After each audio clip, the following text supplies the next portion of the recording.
कांग्रेस नेता कन्हैया कुमार का एक बयान काफी सुर्खियां बटोर रहा है। दरअसल कन्हैया का कहना है कि आने वाले दिनों में पानी पेट्रोल से ज्यादा महंगा होने वाला है। साथ ही उन्होंने बिहार में बन रही सड़कों के पीछे की कहानी को भी खुलकर बयां किया और भरे मंच से यहां नीतीश सरकार को जो है गजब सुनाया। कन्हैया कुमार ने दुनिया में जिस तरह से पानी कम हो रहा है, ऐसे में दुनिया भर के पूंजीपतियों और कारोबारियों की नजर बिहार के पानी पर है। इस मुद्दे को लेकर कन्हैया कुमार ने क्या कुछ कहा, जरा गौर से ये वीडियो देखिए और सुनिए। तो आपने देखा कि किस तरीके से कन्हैया कुमार ने यहाँ पर बिहार को लेकर क्या कुछ कहा। इस मुद्दे से अगर आप अपनी राय बताना चाहते हैं तो कमेंट सेक्शन में हमें जरूर बताएं। धन्यवाद। सोर्स नहीं है, गलत।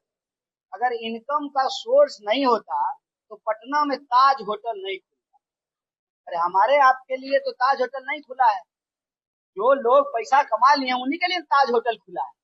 और अभी हम आ रहे थे रास्ते में सर, समस्तीपुर से दरभंगा की तरफ, तो बड़ा बड़ा स्कूल खुला हुआ था, जीडी गोयनका और तमाम। तो उसमें जिसके पास पैसा है उसी का बाल बच्चा पढ़ रहा है। तो ऐसा नहीं है कि एक क्लास के पास पैसा नहीं है, पैसा है और वो पैसा यहीं कमा रहे हैं। यही यहाँ आप जो है किसी भी डिपार्टमेंट में चले जाइए, कोई डिपार्टमेंट बिना कमीशन का तो चल नहीं रहा है। तो कमीशन वो खा कहाँ से रहे हैं?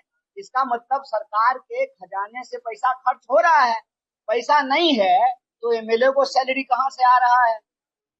एमएलए को सैलरी आ रहा है ना, एमएलए के लिए घर बन रहा है ना, मुख्यमंत्री के लिए घर बन रहा है ना, जो बड़े बड़े कार्यक्रम होते हैं सरकारी, उस पर पैसा खर्च हो रहा है ना।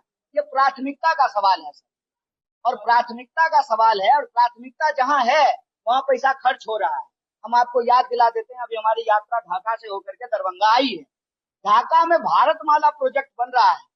भारतमाला प्रोजेक्ट क्यों बन रहा है, किसके लिए बन रहा है? बिहार में जब कुछ है ही नहीं तो रोड क्यों बन रहा है?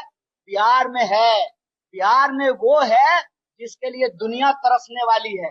बिहार में है पानी।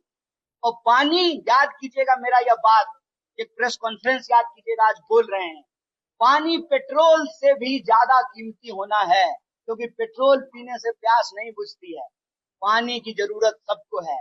दुनिया में जिस तरह से पानी खत्म हो रहा है, दुनिया भर के पूंजीपतियों और कारोबारियों की नजर बिहार की पानी पर है।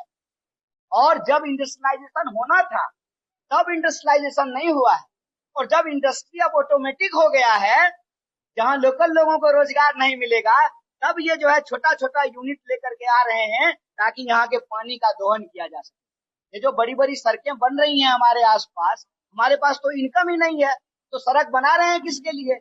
सड़क बना रहे हैं यहाँ का संसाधन लूट के लेके जाने के लिए। आपको क्या लगता है, मखाना पे भाषण लगा दे करके गए प्रधानमंत्री मस्का मार करके? अभी आपने जो है नाम लिया, जहम जहम चरण पड़े, एक बड़ा मशहूर किताब है बुद्ध के बारे में, जहम जहम चरण पड़े गौतम के। ये गौतम बुद्ध की बात नहीं, गौतम अदानी की बात हो रही है। यहाँ के संसाधनों पे नजर है। मैं चुनाव की बात नहीं कर रहा हूँ, चुनाव होगा तो इस पे बोलेंगे और एकदम धमक के साथ बोलेंगे।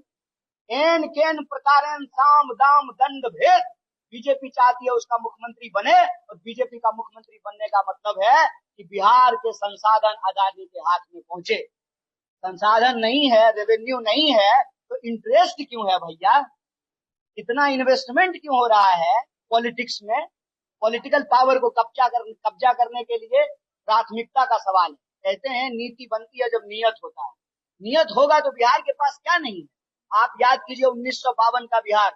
1952 का बिहार भारत का सबसे पिछड़ा राज्य नहीं था, दूसरे नंबर का राज्य था 1952 में। हमारा जो है पर कैपिटा इनकम आप उठा करके देख लीजिए। जानबूझ करके इसको बर्बाद किया गया है, जानबूझ करके जो इसको लेबर फैक्ट्री बनाई गई।